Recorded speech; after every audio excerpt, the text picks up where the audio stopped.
Ok. Bienvenue sur cette nouvelle vidéo que je vais mettre sur YouTube.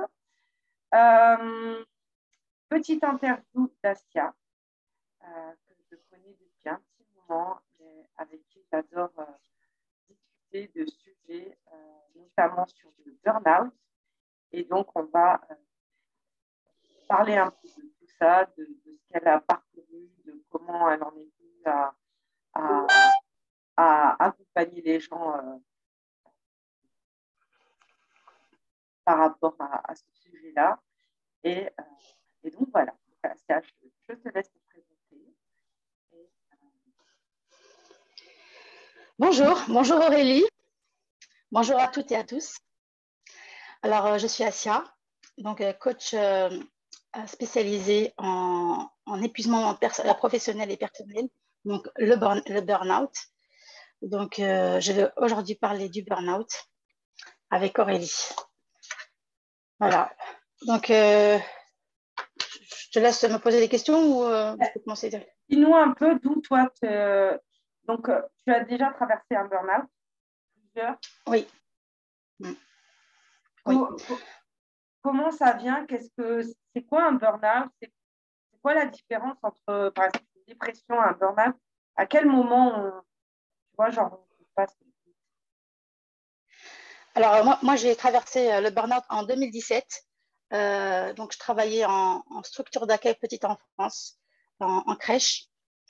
Et donc, après 11 années de carrière, mon état a complètement changé, complètement évolué, mais dans le mauvais sens. J'avais plus envie d'aller travailler. Je me sentais constamment fatiguée. Pourtant, je dormais bien. Au début, je dormais. Malgré le sommeil, je n'arrivais pas à récupérer. Je partais travailler avec la boule au ventre. J'avais pas du tout envie d'y aller. Beaucoup de mal à me réveiller le matin. J'arrivais souvent en retard, très en retard, des retards de 15 minutes, 30 minutes, parfois 3/4 d'heure. Quand j'arrivais, j'étais déjà épuisée. En fait, dès que j'arrivais, je faisais comme si j'avais déjà terminé la journée alors que je venais à peine de commencer. C'était comme ça tout le temps. Et je n'arrivais plus à me concentrer. En fait, quand mes collègues me parlaient, j'avais l'impression d'être dans le vide. J'écoutais sans entendre, en fait. J'avais l'impression d'écouter, mais les messages, ils ne rentraient pas dans mon cerveau. Ça me traversait.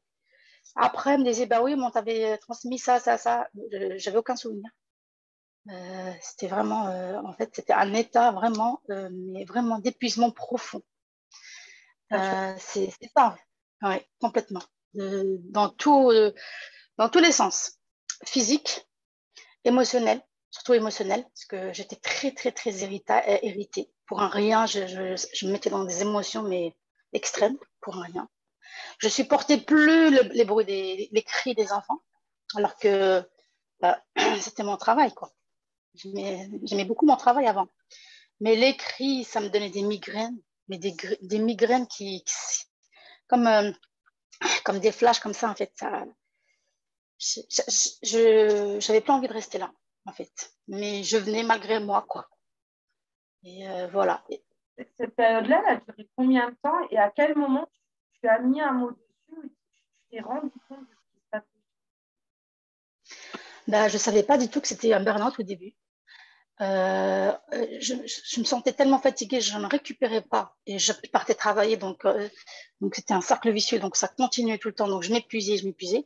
Au bout d'un moment, ben, je partais voir un médecin qui me mettait en arrêt maladie, en me disant que voilà, vous êtes fatigué, et puis j'attrapais tous les microbes forcément, tout ce qui est rhinopharyngite, tout ce qui est virus, tout ça, donc j'attrapais parce que justement avec ma fatigue, mon immunité ben, baissait beaucoup.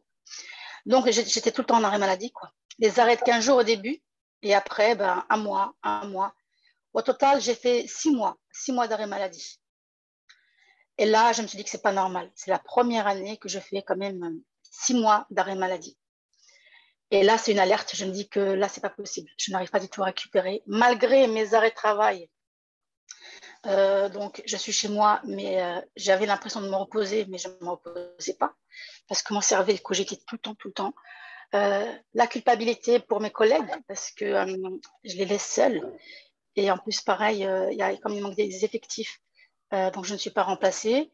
Donc moi, voilà, j'ai la conscience professionnelle. Je me dis, mais je fais galérer mes collègues alors que moi, je suis là au lieu d'aller les aider. Donc, je récupérais Ah, pas. bah après, il faut penser à toi, quoi. C'est ça aussi.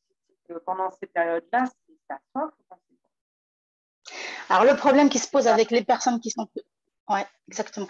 Les personnes qui sont touchées par le burn-out, c'est des personnes en général qui ont beaucoup de dons de soi. C'est des personnes qui passent toujours les autres avant soi. C'est souvent ces personnes-là qui sont touchées. C'est elles, en fait. Et moi, comme j'étais beaucoup, pareil, dans l'esprit d'équipe, toujours entraider, voilà, aider les collègues, toujours dans cette énergie-là, en fait, je ne me rendais pas compte que je m'épuisais. En fait, je ne savais pas du tout que je traversais ça. En fait, j'ai réussi à mettre un mot dessus après 2 ans. Ah ouais, Après d'accord. 2 ans. Ouais. J'ai dit au début, est-ce que c'est une dépression? Est-ce que c'est les hormones? Ils ne te préviennent pas, ils ne sont pas au courant des burn-out, les médecins? Moi, je ne la connaissais pas avant. Bon, maintenant, on en parle beaucoup de plus en plus parce qu'il y D'accord. a beaucoup il y a beaucoup de secteurs qui sont touchés, notamment Et en plus, c'est les avec secteurs ça. hospitaliers. Ouais. Les infirmières sont beaucoup touchées par le burn-out. Ce qui aide à la personne aussi. Et ouais, dans la Tous les personne, c'est ça, quand tu t'occupes des autres, après, bah, tu t'oublies. c'est ça. Et on a des horaires à rallonge et il y a beaucoup, en fait, ça s'additionne en fait. Il y a beaucoup de facteurs qui s'additionnent. Il y a le manque d'effectifs qui est conséquent dans ces milieux-là. Du coup, comme il manque du personnel, on travaille, on fait en plus son travail. Donc, on fait notre travail plus son travail.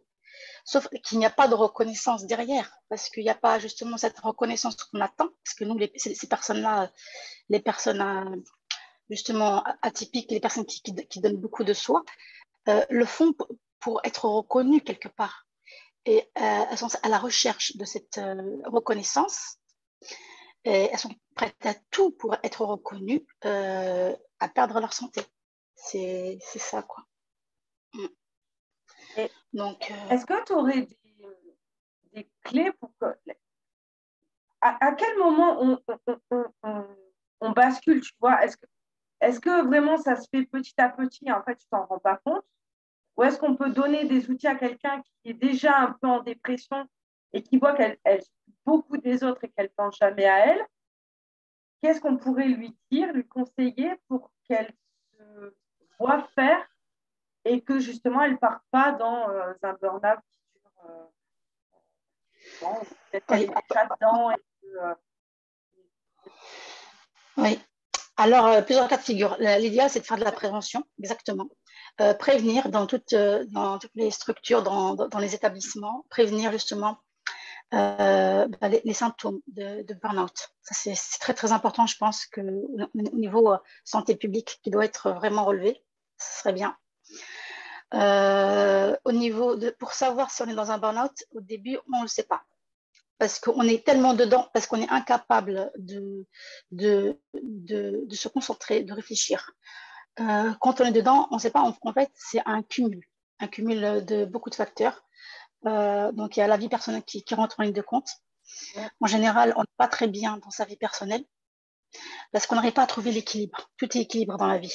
ah, Comme on ne trouve pas l'équilibre chez soi, on compense par le travail. Donc, on travaille beaucoup plus pour oublier un peu les problèmes à la maison.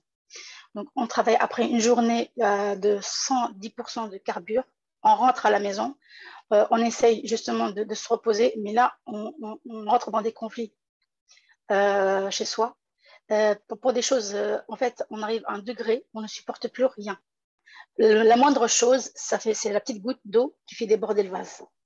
tu en es On devient ça susceptible. veut dire tu rentres chez toi, tu as encore plein de trucs à faire, quoi. Tu n'en as pas forcément C'est envie. ça, c'est la charge mentale complètement. Exactement. On rentre chez soi, il y a les enfants derrière. Donc déjà, après une journée de travail en général, quand on est dans le burn-out, on ne supporte plus les enfants, on ne supporte plus les cris. La seule chose qu'on a envie, c'est de s'isoler. On veut juste s'isoler, se couper du monde et plus rien entendre. C'est juste ça. Je suis arrivée chez moi. Avant de rentrer chez moi, je restais 20 minutes dans ma voiture. J'éteignais le contact et je fermais les yeux dans ma voiture. C'était ma pause, en fait. Dès que je rentrais chez moi après une journée de travail, au lieu de monter directement chez moi, parce que j'avais les enfants qui me sollicitent. Maman, il y avait ça à l'école. Maman, j'ai fait ça. Maman, pourquoi ça? Maman, je veux ça. Donne-moi ça. On est indisponible pour tout ça au niveau mental. Donc, ce que je faisais, je prenais une pause dans ma voiture, j'éteignais le contact et je me posais 20 minutes, je fermais les yeux, essaye de me recentrer pour ensuite pouvoir attaquer ma deuxième journée. C'était ce que j'avais trouvé au début pour retrouver un peu de force. Voilà. En fait, on se sent attaqué dans tous les sens. On a l'impression en fait qu'on court dans un cercle fermé. On court, mais on n'arrive jamais à notre objectif. On a l'impression on devient inefficace parce qu'on n'est plus productif, d'où notre fatigue, par rapport à notre fatigue, notre irritabilité. On a l'impression de faire du surplace, que du surplace. On court, mais voilà, faire du surplace. On n'avance pas, on ne comprend pas. On dit pourtant je fournis des efforts et tout, mais pourquoi ça avance pas? Je suis arrivée à un degré où je n'arrivais plus à endormir les enfants dans le dortoir. Et là, je me suis dit, c'est pas possible. Au début de carrière, je leur faisais juste, je mettais la main sur leur poitrine, je leur fermais les yeux, en même pas 5 minutes, les enfants dormaient. Et là, les enfants, ils dansaient, ils couraient dans le dortoir et j'étais incapable d'en faire dormir un. Je demandais du renfort à ma collègue. Ma collègue, elle me dit, ah ça, qu'est-ce qui se passe? Qu'est-ce qui t'arrive? Tu n'arrives pas à les endormir là? C'est pas possible. Il est midi là, on doit prendre notre pause et ton groupe n'est toujours pas endormi. C'est en stress. En fait, les enfants, ils sont très, très, très, très sensibles. C'est des éponges émotionnelles. Donc, comme ils me ressentent tout ce que je ressens, c'est eux qui l'expriment. Du coup, ils touchent là où ça fait mal. Et moi, j'étais incapable d'endormir un enfant. J'étais choquée. Je me dis, là, c'est pas normal. Après 11 ans de carrière, quoi. Alors que c'était moi qui encadrais des stagiaires, c'est moi qui étais responsable de section. Et là, du coup, je culpabilisais parce que je suis devenue incompétente. Je me dis, c'est grave, je suis arrivée où, en fait, je pleurais. Je me disais, comment je suis arrivée à un stade où j'avais l'impression de régresser. J'étais plus professionnelle. Du coup, tout le sentiment de culpabilité qui remontait. Voilà. Et ma collègue, elle me dit, tu as besoin de repos. Je dis, je reviens d'un arrêt maladie. Donc voilà, elle me dit, oui, c'est vrai que ça ne te ressemble pas. D'habitude, tu es très dynamique, on ne te reconnaît plus, tu as changé. D'habitude, j'aimais beaucoup, justement, je mettais toujours en avant des projets. Et puis là, il n'y a plus rien, quoi. C'était un vide. En fait, émotionnellement, j'étais comme si j'étais morte intérieurement. C'était ça. Voilà, on ne supporte plus rien. Ça fait comment pour renaître, pour retrouver le goût? Est-ce qu'il y a ça, le temps a fait que tu as fait des exercices ou tu as réfléchi sur qu'est-ce qui a fait que tu t'es nourri différemment Alors, ce que je me suis nourrie, déjà dans un premier temps, comme j'étais arrivée à bout, j'ai fait un abandon de poste, mais radical. J'ai dit à la directrice, écoutez, je démissionne, ça y est, je ne peux plus. Je fais un abandon de poste, je suis désolée, je ne peux pas rester. C'est plus fort que moi, je suis arrivée à bout. Ok, donc j'ai fait voilà, mon abandon de poste. Et une fois passé, là, j'ai essayé justement de retrouver la motivation, parce que j'ai fait mes recherches de mon côté. J'ai fait beaucoup de recherches de mon côté. Donc, dans un premier temps, j'ai essayé de me relever. J'ai écouté énormément de vidéos de motivation. Le fait de mettre un mot déjà sur le burn-out, ça t'a aidé oui, mais pas encore. Là, je ne suis pas encore dans le burn-out. D'accord. Enfin, je ne savais pas encore que je faisais un burn-out. Ok. Ouais, donc je me suis dit là, je me suis assez reposée. Là, j'avais besoin de sortir. J'ai mis mes écouteurs, je suis sortie dans la nature, j'écoutais à fond les vidéos de motivation pour me relever, pour me donner de l'énergie. C'était mon rituel quotidien. C'était comme ça que j'ai essayé de me relever dans un premier temps. Ensuite, j'ai regardé des vidéos et là, j'ai regardé beaucoup de vidéos et là, je suis tombée sur un TEDx qui parlait du burn-out. Et là, ça... T'as le nom? On pourra le mettre sous la vidéo. Comment? T'as le nom pour qu'on puisse mettre sous la vidéo? Je pourrais le retrouver, oui. Je pourrais le retrouver On et te verra. le dire. C'est un TEDx qui parlait du burn-out, justement. J'aime beaucoup. D'accord. Je pourrais le retrouver. Je veux bien, ouais. Oui. En fait, j'avais l'impression qu'elle parlait à ma place, cette dame-là. Elle a exprimé, en fait, tous mes ressentis. La personne que j'étais forte avant et la personne que j'étais devenue après. Et elle a mis des mots sur ce que je ressentais, sur toutes les culpabilités, tout l'épuisement, la fatigue chronique. Elle a mis des mots sur la dépression, parce que j'avais l'impression d'être déprimée, mais d'un autre côté, pas complètement, puisque j'avais quand même, on vit quand même de faire quelque chose, quoi. J'avais envie de m'en sortir. Mais et là, ça a ticté. Je me suis dit, bah, c'est ça qui s'est passé. J'ai subi un burn-out. C'est juste ça, c'est ça en fait. Là, c'est après quand même presque 2 ans, de recherche. C'est ça.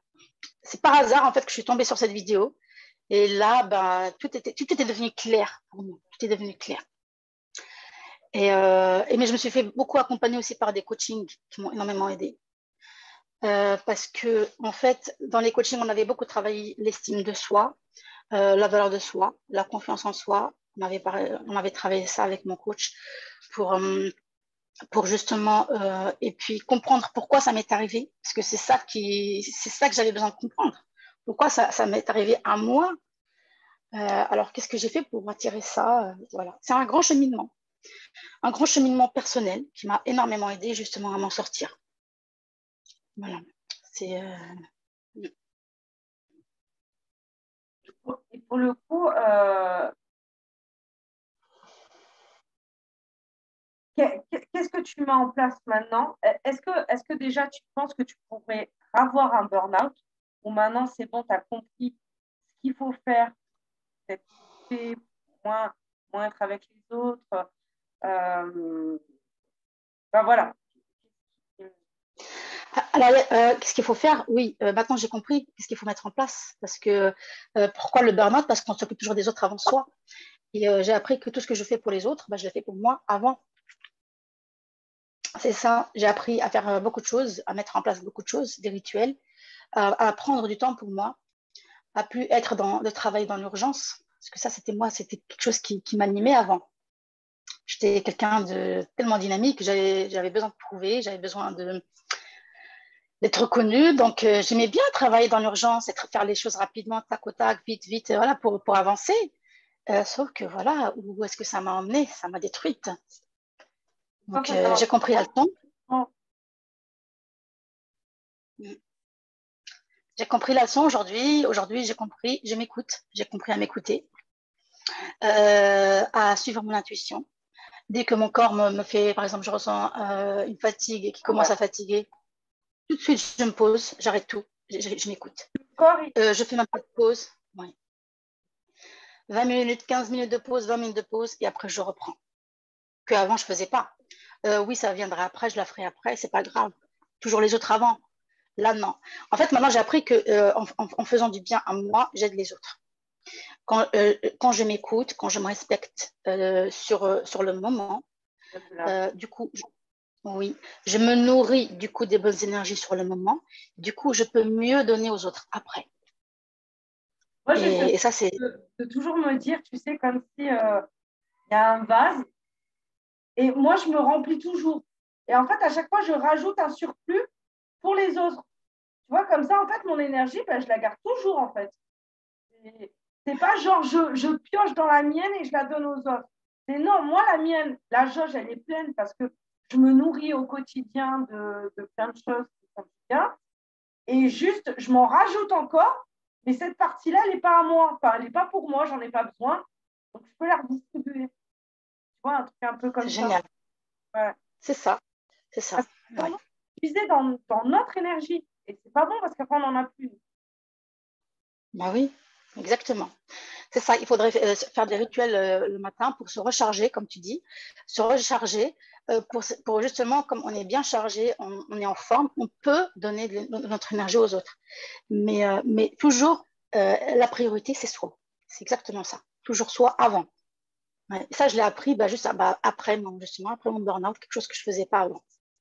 Ouais. Ah, c'est pas Voilà. évident, hein. Tu penses aux autres. Ouais. On a appris que comme ça. Donc, après, pour tout désapprendre, et redire c'est nous d'abord et après les autres. Boum. Hop. Est-ce que tu me vois? Je te vois à l'envers. Ah, d'accord, ok.